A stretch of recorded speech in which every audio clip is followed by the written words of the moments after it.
Here are some of the reasons why many fish farms fail in Nigeria and some helpful tips to help you overcome these challenges. I'll be right back.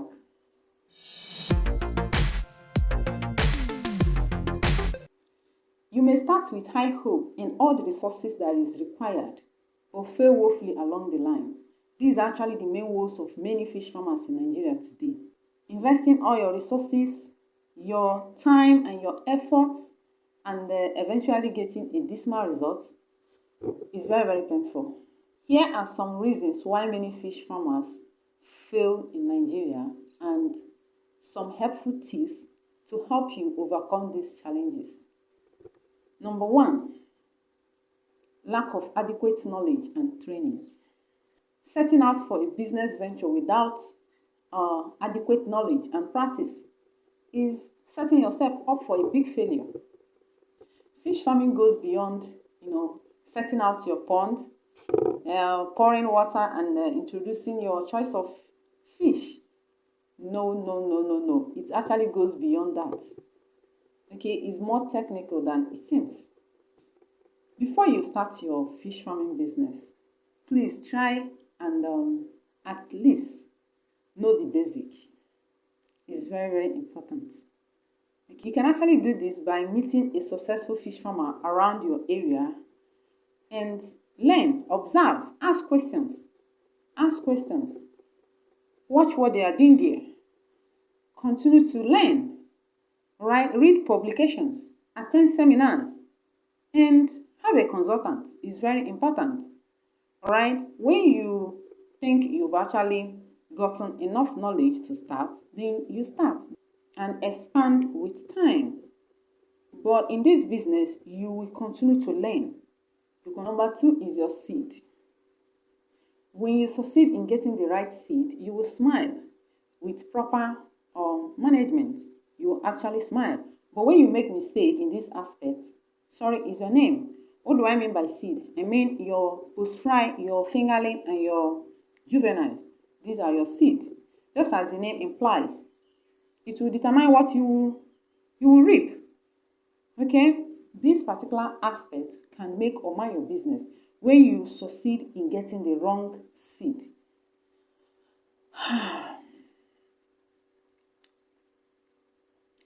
That shall not be your portion. But what can you do to stop it? What can you do to avoid this?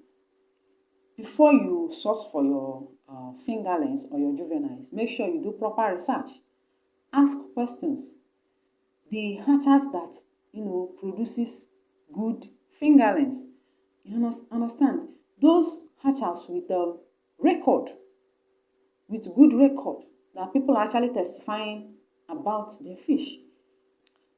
Try and meet the people that are already successful in the business, in the field, to direct you on where you can get your good fish. You can also reach out to your consultant.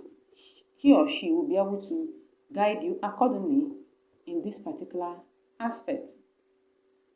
The third reason is your water. This one, I'm not going to spend much time on it because fish, they live in water. Everything they do is in water. They cannot survive without water. So the importance of good water quality, and not only that though, enough water for your fish can never be overemphasized. It's very, very important. Water can never be too much for fish. It can never be too much. All right, so make sure that you have enough water that will sustain your fish throughout the farming period. And not only that, you have good water source. It's very, very important. The fourth reason is overstocking. Know your stocking density. It's very, very important. Do not overstock. Fish farming is not about how many fishes you have, but how healthy and weighty are they. Okay? Fishes in Nigeria, they are sold in kilos.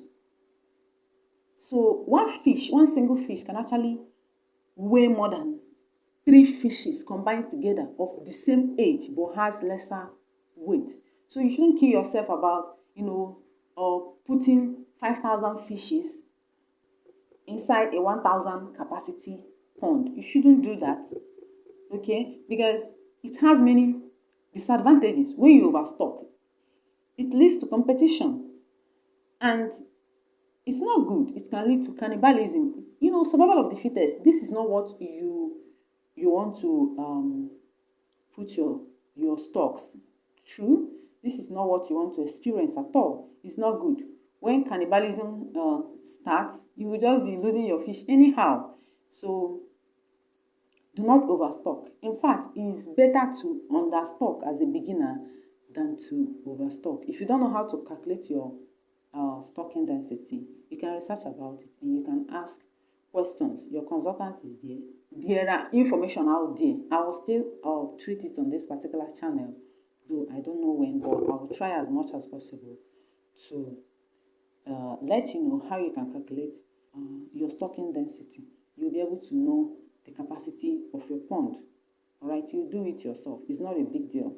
Number 5 is your feed. Low quality feed and improper feeding routine. This has actually cost a lot of people their farms. Know the type of feed you give your fish and the size you give to different size of fish. If you don't know, feed, they have different sizes produced specifically for different sizes of fish. So know the type of feed you are buying and the size you are giving the fish at that particular stage. Secondly, the feeding routine. Know the right time to feed them. Know the time to feed your fish 3 times a day, and know the time to feed them twice, even the time to feed them once. And not only that, know the right time to engage in broadcast feeding and also when to change to point feeding. All these things are very, very important, and that's why we are talking about practical knowledge. It's good to gain the theoretical knowledge, but if you don't back it up with practical, you're going to find it very, very difficult. And let me shock you. Fish feed actually constitutes the 70% of your expenses. That is in a well-managed fish farm. So you shouldn't be economizing. You will see some farm, they will be carrying carcasses. Anywhere they see carcass, they will just carry it and throw it inside their fish pond. And they will tell you, catfish is carnivorous and they eat everything. My dear, mind what you give your fish. You might end up introducing disease-causing organisms to your fish. Okay, so be careful. And there is a scenario whereby I actually went to somebody's farm and it reached the feeding time. And they rushed and brought maggot. And they start pouring it in. I didn't say maggot is not good. Maggot is actually very, very good, especially to catfishes. But make sure that that maggot is properly washed. Okay, make sure it's properly washed. I know what I saw that day. I know. And later you'll be complaining. Your fish is dying. Your fish is doing this. Your fish is doing this. Your fish is doing that. Whereas you are the one that is causing all those things. And note, you shouldn't actually make maggots the main feed. Okay, you feed your fish maggots in the morning. You feed them maggots in the evening. And you expect magic to happen. No. Your maggot should be a supplementary feed. Okay, just like you human being, you eat food and you also eat fruits. So the maggot should be a supplementary feeding. So it shouldn't be your main feed that you're not buying feed. All you do is you produce the maggot and you pour the maggot with the bird's excrete. Okay, you pour all those nyama nyama inside and you are feeding your fish with the rubbish, and to you are trying to cut costs, and later you'll be complaining your fish is not growing, your fish is dying, your fish is doing this and doing that, whereas you are the one causing it. So if you actually want to run a successful fish farming business, get ready to invest in quality feed. It's very, very important. Even if you are going for local feed, make sure that it contains all the required nutrients that is needed for the fish, okay, to avoid complications. In summary, most farms fail due to poor feeding, okay, low quality feed, and improper feeding routine. The sixth point is manpower. The truth is that having the wrong staff member can actually push you out of this business. Okay, do not hire somebody because it's my relative. So before you can actually hire a staff in your farm, make sure you do a thorough assessment, do a background check. And not only that, conduct training upon training from time to time for your staffs. It's very important. And also have rules and regulations that will be guiding your farm. This is your business. You should be able to take it serious. Try as much as possible to have the right team of staff that can actually take the business as if it is their own. Okay, when they see abnormality, they will be able to let you know. They will be patient enough to observe. They will feed them well. You know, all these bad staffs, what they will do, sometimes they will try to wicked you and they will underfeed. Sometimes they will not even change water when it's needed. Even when they see any abnormalities in the fish, they won't report to you. They will not tell you anything. All they know is at the end of the month, you give them the money and they go their way. And if the business fails, they go another place and look for a job. So you wouldn't want to experience this. Make sure you carry out a thorough assessment on the kind of staff you are hiring. I believe that these measures will go a long way in helping your farm to grow. The last but not the least is patience. Okay, this business is very, very lucrative, but you should know the money will not just come overnight. You need to be patient. You need to be hardworking. Okay, calm down and nurture your stock, and they allow them to grow organically. Okay.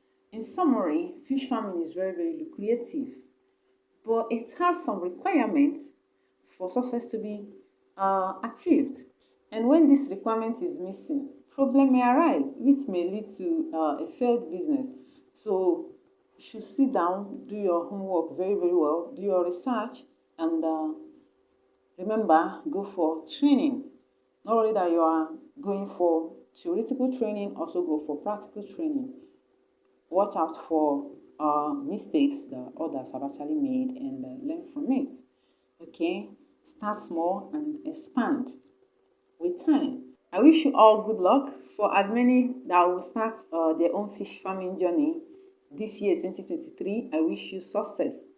And make sure you subscribe to this channel. It will help you very, very well.